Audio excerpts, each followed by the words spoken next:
from the heart of Delta State. You are tuned in to Srtv Asaba.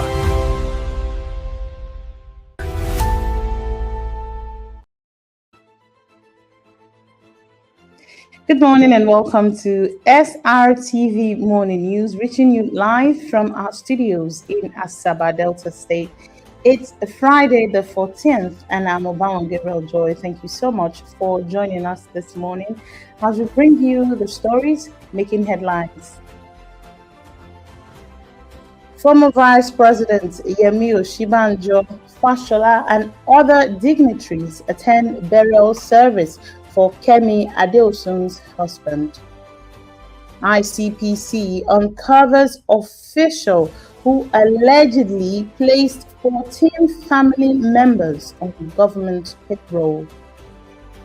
PDP faction backs Osun Governor Ademola Adeleke ahead of Saturday's election. Osun APC demands arrest over killing as political parties frame accusations. Police arrest fake soldiers, 17 others, and recover 47 firearms in Rivers State. 7 miners die in Plateau mining pit collapse. EFCC recovers over 115 billion naira and $84 million in NDDC levies. China pledges 40.3 billion naira grant for development projects in Nigeria. Tinubu vows to revive moribund refineries. Super Falcons miss Women's World Cup for the first time. And Wizkid to headline Dirty December Fest 2026. Those are the top stories. Now the news in detail. Former Vice President Yemi Osinbajo, former Lagos Governor Babatunde Fashola and other dignitaries have attended the burial service of Anthony Adeosun's husband, the husband of former Finance Minister Kemi Adeosun. The church service was held on Thursday at the Redeemed Christian Church of God, City of David, Trinity Towers, Victoria Island, Lagos. Anthony Adeosun was a businessman and a devoted Christian. He died on Wednesday, August 5th, at the age of 62. Among those who attended the service were the former Vice President Yemi Osinbajo and his wife, former governors Babatunde Fashola and Kayode Fayemi, Florence Ajimobi, wife of late Oyo State Governor Abiola Ajimobi, former African Development Bank President Akinwumi Adesina, and Executive Chairman of the Nigeria Revenue Service, Zach Adedeji. He is survived by his wife, Kemi, his children, and siblings. Following the service, the family proceeded to a private burial. Meanwhile, in anti-corruption developments, the Independent Corrupt Practices and Other Related Offences Commission, ICPC, says it has uncovered cases of ghost workers on government payroll, including an official who allegedly enrolled 14 members of his family.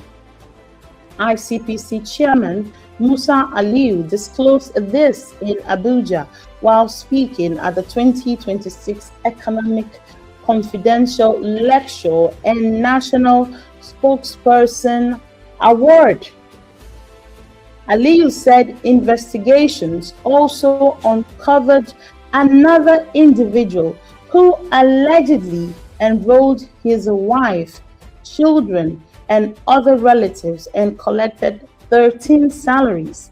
The commission, he said, identified about 900 suspected ghost workers and spent about a year investigating the cases.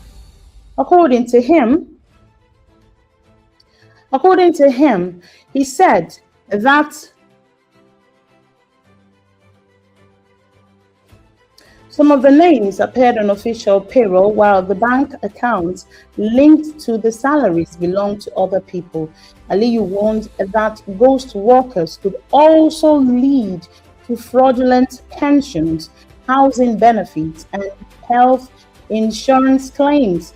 He further disclosed that the commission recovered more than 24 billion naira in ghost pension funds in 2024.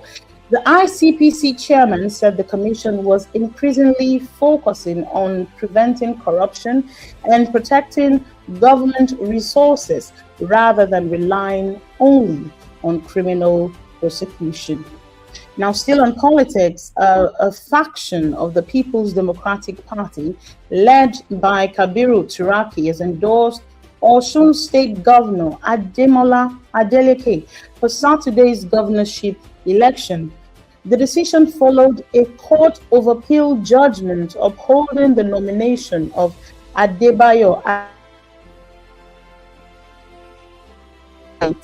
The faction, however, said the judgment came too late for its candidate to campaign effectively. It accused the Independent National Electoral Commission of mishandling the nomination process and alleged that the commission was not acting as a neutral umpire. The faction therefore resolved to support Adeleke of the Accord Party and called on its members to vote for him in Saturday's election. It also urged voters to defend their votes and ensure that the outcome reflects the will of the people. In another Osun political development, the Osun State chapter of the All Progressive Congress has demanded the arrest of those responsible for the killing of Oladele Ayegbo, a nephew of the Director General of its campaign council, Oluwole Oke. The APC alleged that about 40 of its members have been killed in different parts of the state in recent weeks. The party also accused supporters of the Accord Party of attacking its members. However, the Accord Party rejected the allegations, saying its campaigns had been peaceful and urging the police to investigate and arrest those responsible. Governor Ademola Adeleke also condemned the violence and directed security agencies to intensify operations in Esauki and surrounding areas. The governor called on political parties and their supporters to avoid actions capable of triggering further violence.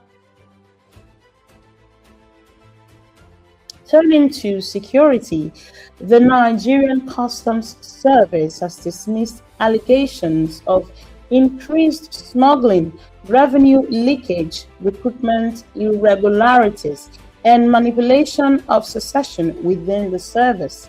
The service said the allegations were a misinterpretation of its operations and administrative process. The National Public Relations Officer of the service, Deputy Comptroller Abdullahi Mawada, said customs had continued to record seizures along major smuggling routes.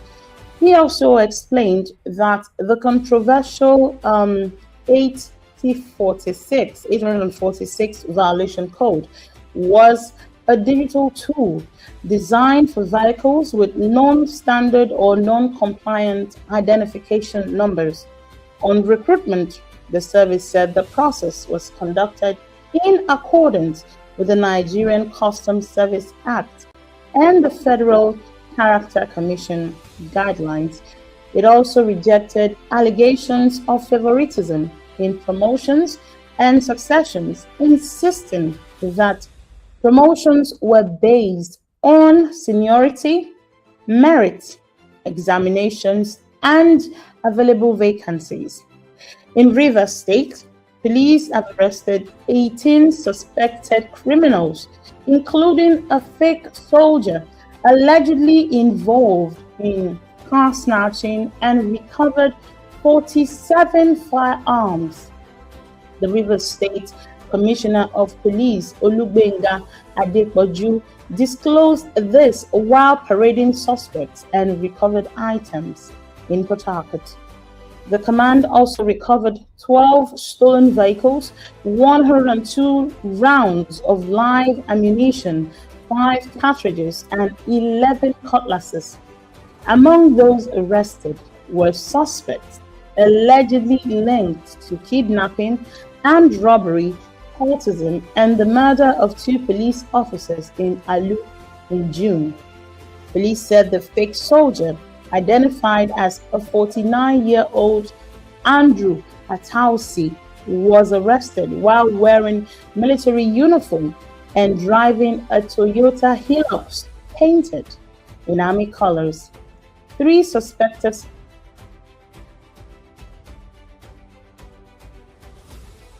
stolen vehicles were residents against criminal networks. Also in security, the Adamawa State Police Command says it has arrested 2 suspects and recovered suspected tramadol capsules worth 5.25 million naira. The suspects, Bashiru Ibrahim and Mustafa Labo, were arrested during a routine patrol in the Bala village. Police said they were allegedly transporting 150,000 tramadol capsules from Jamtari towards Gawa in Cameroon.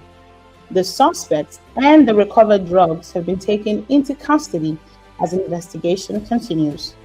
In a related development, police in Adamawa are also seeking the public's help to identify a child who was found wandering in Yola South local government area. The child is currently in police custody and is unable to provide sufficient information about his identity or family. And still on security, police in Anambra State have arrested 4 suspects over an alleged plot to assassinate a businessman and take over his landed properties. The suspects were arrested at different locations in Ukulu and Amici following intelligence gathered by the police. 2 firearms and live ammunition were also recovered. The police said preliminary investigations indicated that the suspects were allegedly connected to a plan to murder the businessman and subsequently take possession of his properties. The suspects remain in custody as the investigation continues. Now away from security, 7 miners have died in Plateau State. The miners died after a mining pit collapsed at Casa community in Barkin Ladi local government area. The incident occurred on Wednesday evening while the miners were working at the site. Residents and fellow miners reportedly launched rescue efforts, but later recovered the victims dead. Community leaders have called on the Plateau State government and relevant agencies to strengthen safety regulations at mining sites to prevent further loss of lives. In the economy and public finance, the EFCC says it has recovered more than 115 billion naira and $84 million in outstanding statutory levies owed by the Niger Delta Development Commission. Owed the Niger Delta Development Commission by oil companies. The disclosure was made before the Senate Public Accounts Committee during its investigation into issues raised in the 2021 to 2023 NATI Oil and Gas Industry Audit Report.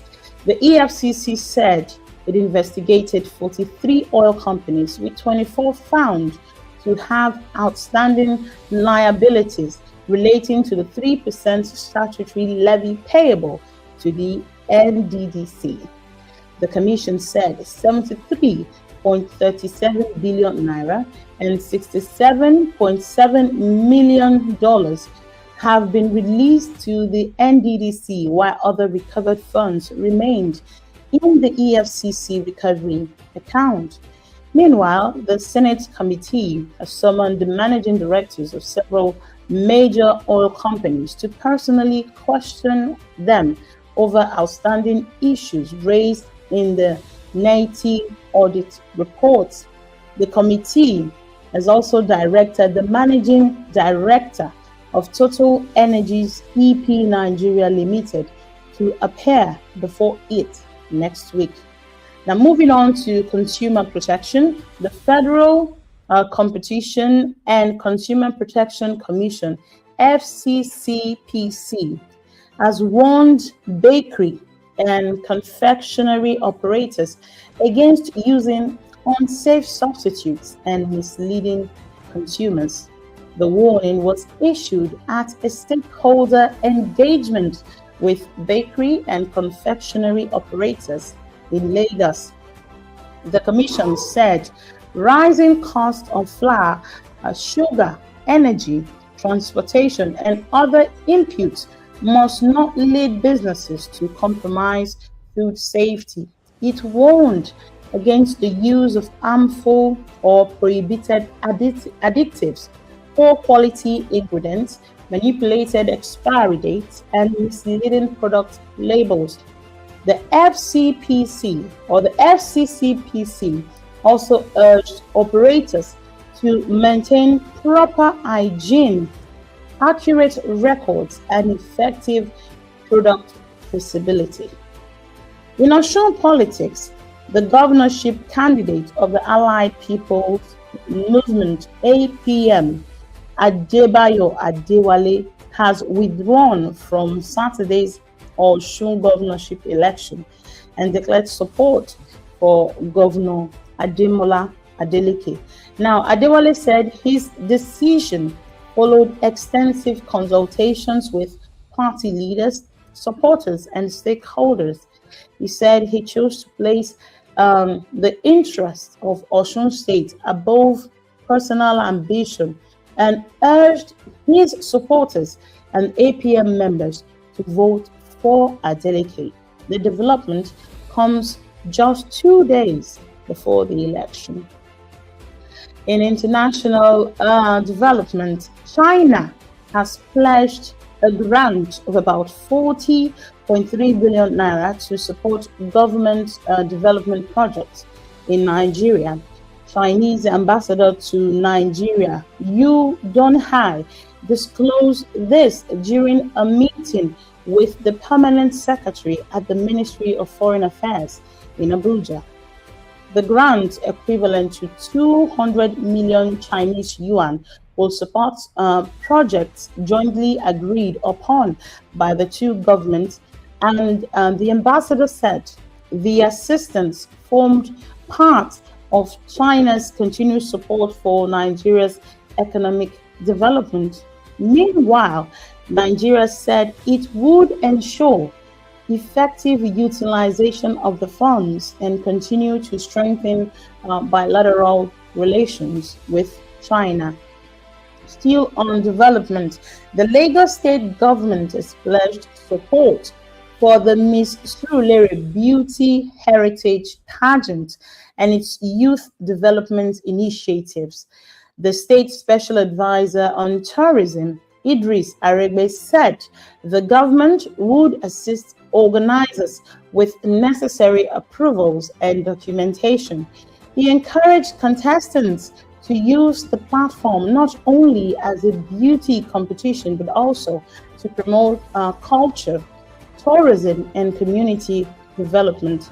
The winner will receive 1.5 million naira, while the first and second runners-up will receive 1 million naira and 500,000 naira, respectively.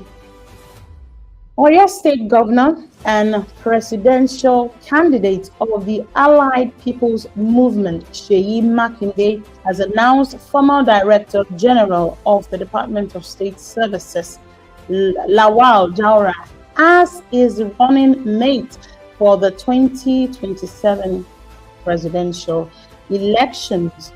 Makinde made the announcement at the APM National Convention in Bauchi. He said Daura was chosen partly because of the need to address Nigeria's security challenges. Makinde also called on opposition parties to work together and present Nigerians with a credible alternative in 2027. He said the election should focus on measurable outcomes in areas including the economy, employment, education, healthcare, and security. He also called for restructuring of the Nigerian Federation to bring more powers and resources closer to the people. Meanwhile, President Bola Ahmed Tinubu says he will revive Nigeria's moribund refineries, but their success will be measured by productivity and profitability rather than simply resuming operations. The president stated this when he received leaders of the Nigeria Union of Petroleum and Natural Gas Workers, NUPENG, at the presidential villa in Abuja. The president said the government was working on a structural reset of the economy and assured that the refineries will return to operation. Tinubu also appealed to vehicle and truck owners using compressed natural gas to pass the benefits of lower operating costs to commuters. In the same meeting, Nupeng raised concerns over the casualization of workers in the upstream oil and gas sector and called on the president to intervene. The union also commended the administration's road rehabilitation projects and called for similar attention to aging petroleum depots. In social development, the Edo State government says more than 70 cases of children defilement were recorded between January and July 2026, with fathers allegedly responsible for more than half of the cases. The Commissioner for Women Affairs and Social Development, Eugenia Abdallah, disclosed this during a press conference in Benin City. She said some of the victims were children between 2 and 10 years old. The commissioner reaffirmed the government's commitment to protecting vulnerable residents and supporting survivors. Meanwhile, the state government has defended its ban on motorcycles in parts of Benin, saying the measure was introduced for security reasons. And now to sports. Nigeria's Super Falcons have failed to qualify for the 2027 FIFA Women's World Cup for the first time in the history of the competition.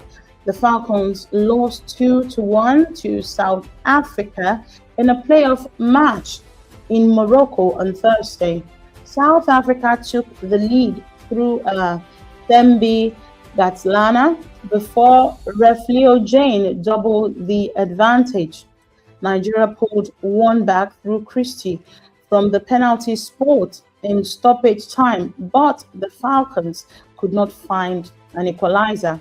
The defeat ends Nigeria's record of appearing at every edition of the Women's World Cup since the tournament began in 1991.